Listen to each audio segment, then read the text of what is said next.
become one of the very first to roll out curbside collections for soft plastic items. The kind of stuff that sometimes we struggle to get rid of and know what to do with. Yeah, Ben has been looking into this for us and joins us now. Yeah, it can be really annoying, can't it? Yes, and I should clarify this point, that it's one of the first councils, but others, we've been told by our viewers, are doing it in other places as well. And this is a move towards making it easier to recycle plastics, soft plastics, because until now you had to either take them to the supermarket or throw them in your general waste, in your black bin. You're just recycling the story, Ben. That's I'm recycling the story, exactly.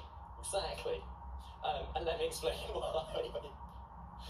Good morning. Yes, North Somerset Council is among the first in the UK to collect soft plastic for recycling. That's things like crisp packets, chocolate wrappers, pet food pouches and plastic bags.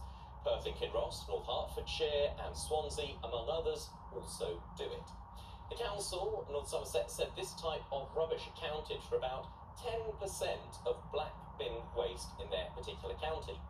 But like pretty much all councils, North Somerset's budgets are stretched, and it wanted to cut back on black bin collections to save money.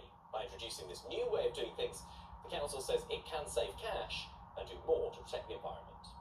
By recycling more, including our soft plastics, we will find less in our black bins. Therefore, the black bins will be much emptier, and we will have less cost in getting rid of the remains of what's in the black bin. And by increasing the recycling, we're also saving the council money. So it's a win-win really, and above all, it is a really good thing for the environment to not be so wasteful. Question is, where does soft plastic end up when it's recycled? Will it be reused and turned into all sorts of things like bags for life or even traffic cones? North Somerset Council said it wouldn't be sent to landfill or exported for incineration. Now, this isn't the only council that has been trialling or intends to trial this type of collection. In fact, every household across England will have the curbside collections by March 2027. One estimate suggests that of the 311,000 tonnes of plastic wrapping found on supermarket shelves, at the moment, just 6% gets recycled. For the last few years, you've been able to return plastic to supermarket collection points for recycling, but an investigation by environmental campaigners found 70% of the soft plastic collected was burned. It's great to see North Somerset Council trying to increase recycling rates, but the truth is we can't recycle our way out of the plastics crisis. And soft plastic is actually particularly hard to recycle, and trackers placed in supermarket take-back schemes have shown that most of this waste ends up being burned in incinerators or sent to landfill, not actually recycled.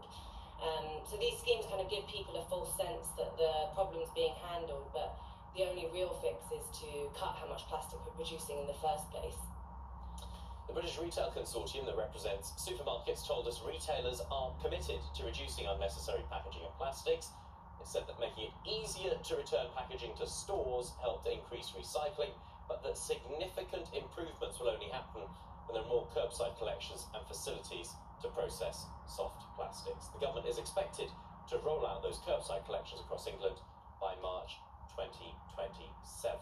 Now, we'd love to hear from you on this. Do you take soft plastics back to the shops to be recycled? If not, would curbside collections encourage you to recycle more of those items? Perhaps you purposefully avoid buying items with soft plastic packaging in the first place. Get in touch, details on the screen now. Remember to leave your name. Quite a few of you have been in touch already. Mandy in Colchester says she's been taking these soft plastics back to the supermarket for a few years now and is gutted to hear that it's mostly burnt. She said she already avoids buying stuff wrapped in plastic if at all possible. Meanwhile, Irene from Torquay messaged to say that as customers, as consumers, we have no option as to how manufacturers pack their items.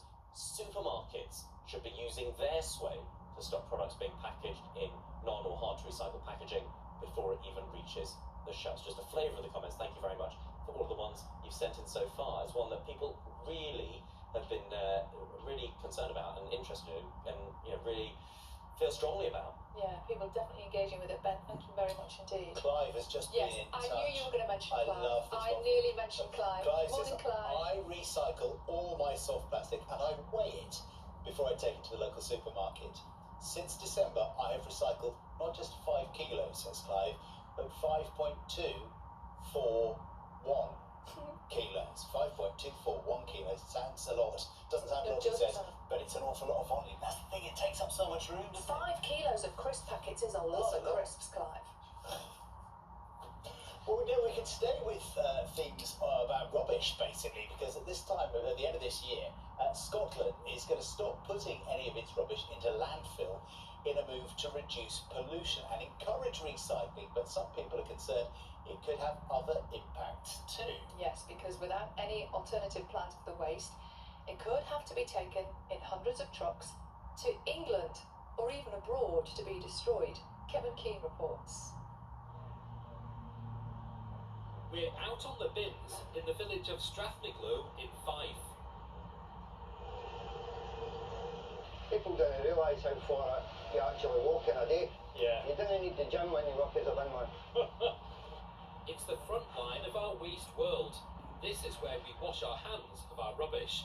But for the stuff we throw out, its journey is only just beginning. Now, as environment correspondent, I think a lot about how we generate our waste with the stuff that we buy. But like a lot of people, probably don't think too much about what happens to it when we stick it in the bin. For 150 years, Scotland's unwanted waste has been dumped into landfill, but its decomposition has been warming the planet. Historically, the biggest problem with a landfill site is not how it looks or how it even smells, it's the methane gas that's trapped under our feet here. Now, that's 28 times more potent than carbon dioxide. So on a modern site like this, it's piped away, burns as CO2, and it even creates electricity for the grid. How busy a place is this? We take in about 150,000 tonnes of waste per annum. There's a bit of out of sight, out of mind. We're still sending some of our household waste to landfill, but by the end of this year, it'll have to find a new home. And the trouble is, in Scotland, there are very few options. At the moment, it's estimated that between 600,000 and 700,000 tonnes of waste that has not got a home, so it's not got any incineration capacity. So if the ban comes in at the end of the year, that material will either need to be exported or it'll need to go south of the border. Transporting Scotland's surplus 600,000 tonnes of trash will require an awful lot of trucking. You're looking at the equivalent of between 80 and 100 trucks minimum running 7 days a week to take this material to a facility in England or abroad if it's going to the ports. So 80 to 100 trucks a day? 80 to 100 trucks. We've actually probably not got the trucks and the vehicles to actually moving. That sounds like madness. It's bordering on madness, yes.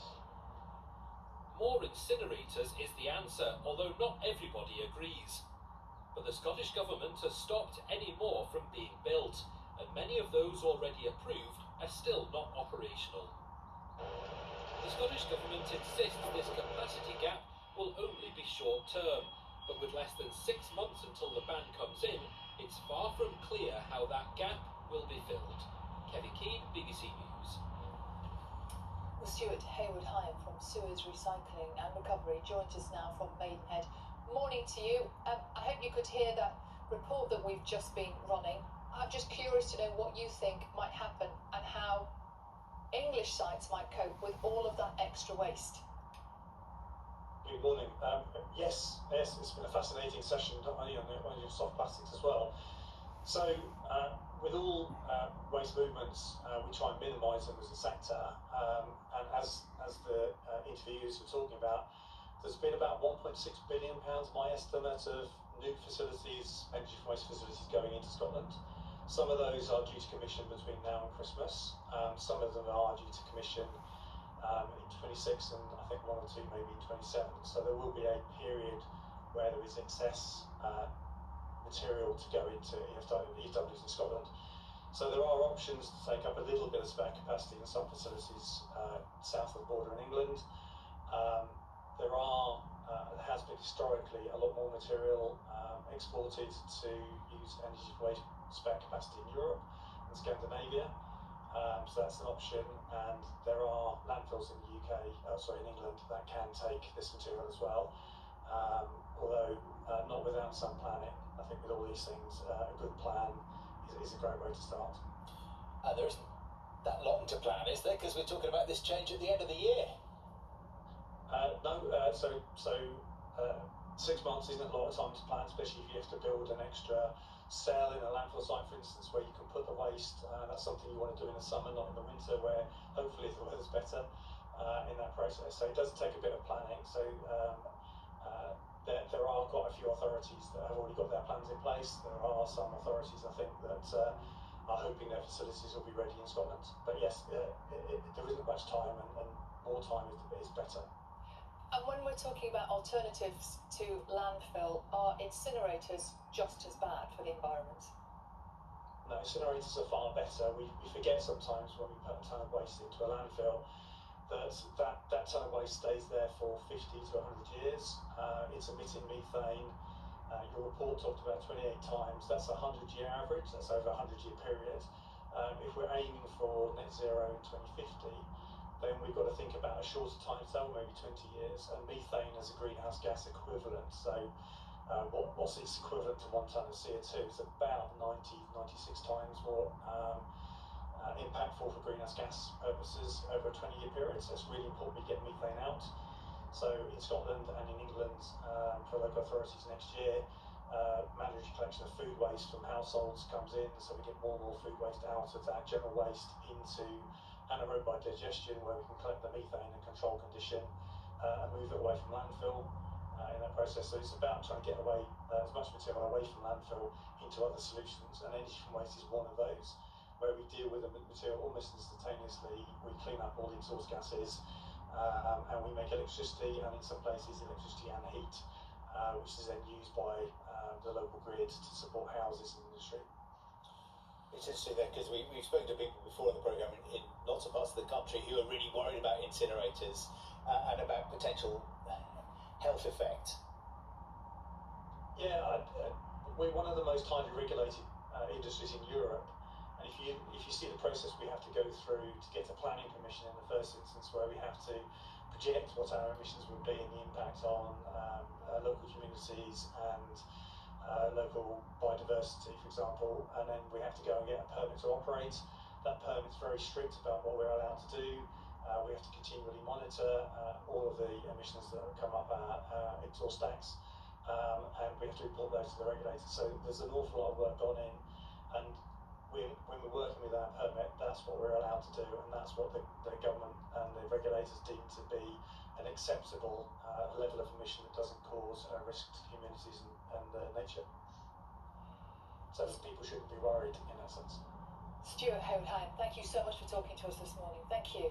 And you can see more on this story in Disclosure, Where Will All My Rubbish Go? Available now on BBC iPlayer, and it's on BBC One in Scotland tonight at 8:30. Lots of people getting in touch about soft plastics as well. Yes, not just that story, but also recycling, whether or not what you can do with soft plastic that could basically could go in the landfill, goes in the landfill now, but you can't recycle with the rest of the plastic. Could reduce it all. Kevin's in North Derbyshire. He says he wishes there were more places to recycle medicine packets. Yes. It's true, isn't it? Yeah. And Jane says this. She says her question is, why make it in the first place?